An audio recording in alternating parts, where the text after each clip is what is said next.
Nous étions trois jeunes matelots, trois beaux marins, grands et costauds, embarqués un jour à Toulon, sans uniforme et sans galon, sur le porte-avions Clémenceau. Sur le porte-avions Clémenceau.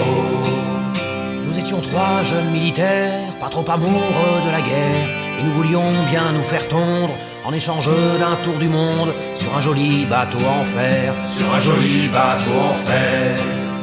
Le premier de ces matelots était breton jusqu'au mégot, mais il était con comme un manche, comme un déjeuner du dimanche, comme un article du Figaro. Comme un article du Figaro. Il avait grandi au bord de l'eau, mais n'en avait jamais bu trop. À 15 ans, pour une donzelle, il a déserté La Rochelle pour les remparts de Saint-Malo. Pour les remparts de Saint-Malo. Rue de la Soif, on le vit beau, à écumer tous les tripots. Et lorsque s'en venait l'aurore, rouler de bâbord à tribord et s'échouer dans le ruisseau. Et s'échouer dans le ruisseau. Voulut partir sur un bateau, goûter un peu du sirocco, en pensant avec raison que l'océan rendait moins con, mais pour lui y avait du boulot. Mais pour lui y avait du boulot. Dieu, qu'elle est belle, l'histoire des trois matelots, presque aussi belle que le pont du Clémenceau. Le deuxième de ces matelots était corse dans toute sa peau. Il était méchant comme la tourmente, vicieux comme une déferlante, comme un article de Janco. Comme un article de Janco.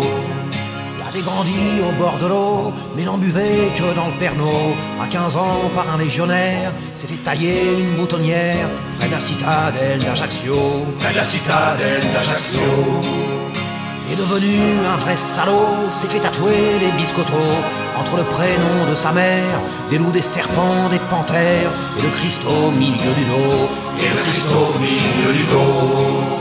Voulut partir sur un bateau pour ne jamais vivre comme un veau et pour faire voyager sa haine de cette putain de race humaine peuplée de rats et de blaireaux. Peuplé de rats et de blaireaux.